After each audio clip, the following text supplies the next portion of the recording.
This was our home. We lived here. The first one I'll just quickly talk about is the brand new film Here from legendary, iconic director Robert Zemeckis.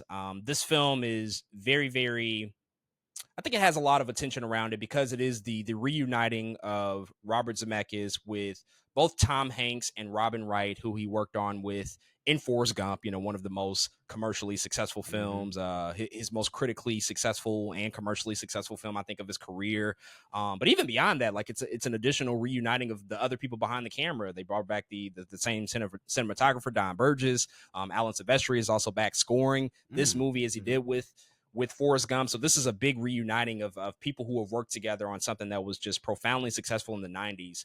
And Here is basically a film that certainly has a gimmick to it. If you've seen the trailers, you know that the film is basically presented from one location. The camera never moves from the location inside the living room of a home.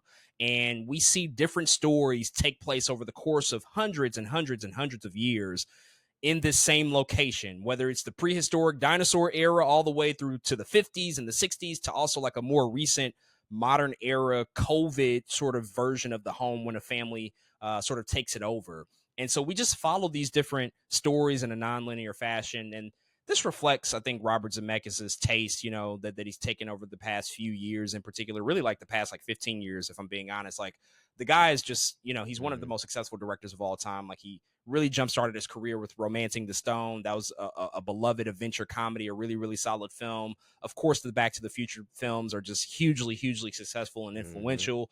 Who Framed Roger Rabbit? That's still one of the most jarring, ridiculous, over-the-top, crazy films. I still don't know how it happened. Forrest Gump, Contact, Castaway. I mean, the list goes on and on. He just has so many hits.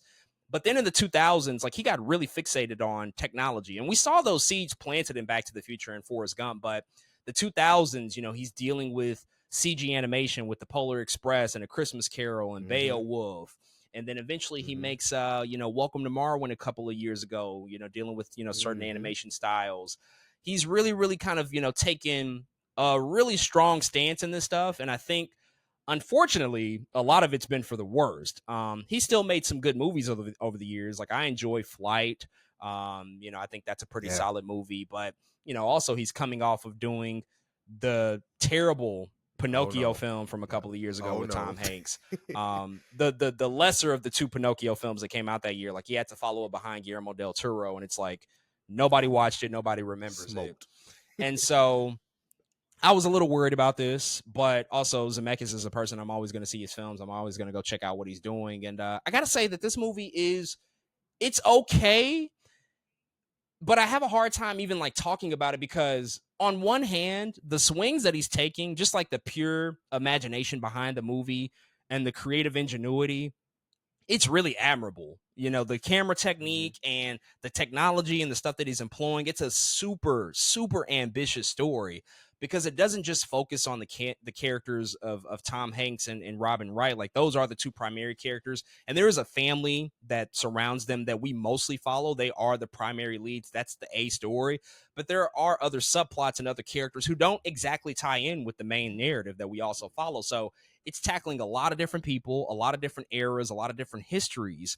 And I admire that ambition. Like I really, really do. And I feel like that perhaps as a miniseries, this could have been really, really interesting to really flesh out these extra character arcs and these extra storylines, because I do think that that's the ultimate thing that takes away from the movie is that it's not focused enough. If we really just followed the family of Tom Hanks and Robin Wright's characters, it would have been all the better for it. A lot of these other extra stories don't really add that much to the overall meaning of the movie. Like it doesn't add that much. Like there's a whole section with like the Lenape people from the Native American tribe who were there beforehand. Like there's only like a few scenes that last maybe 10 seconds with them at a time. It doesn't really add anything. The family that moves in during COVID, it's a black family, and they're dealing with like a lot of racial injustice. Their son just turned 16. There's a really patronizing scene in the movie that I didn't enjoy. Like the father is explaining to his kid, like, oh, do this when you get pulled over. And it's just like, guys, come on. Like this is just the most obvious ham-handed on the nose thing that you can do. But I feel like if it more focused on, our main characters, it would have been a better movie for it.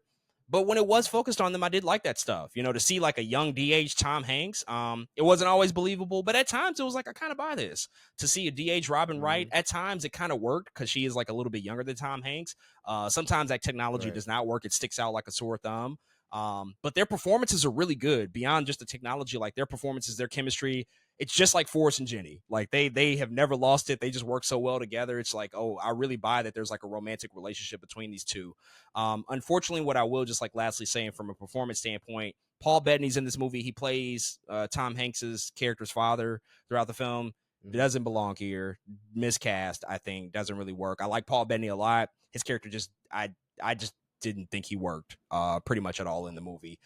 So, you know, there were times where I'm like, this is cheesy and corny and it doesn't work, but also other times where I'm like, yeah, this is a nice experiment. And I'm kind of moved by the idea of, you know, homes and their significance and the significance of time and the significance of place and how like important that is throughout our lives. Like we sometimes take for granted like how important a home is to the memories that we have, to the meaning that it has, to our upbringing, to our coming of age era.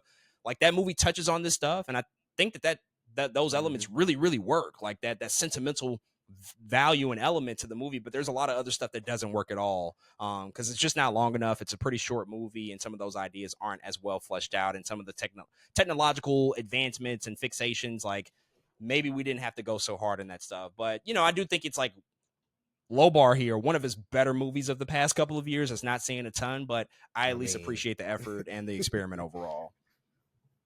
Yeah, I mean, the bar wasn't too high for your boy. I actually didn't mind Witches. Witches was cool. The Witches was cool. Unnecessary movie. It was complete like what he remade a movie from the 90s that still completely works and holds up, and nobody saw it. It went straight to Max. It was a COVID movie. Nobody like that movie. Yeah. I forgot about forgettable movie. I forgot about that one. But you know, yeah.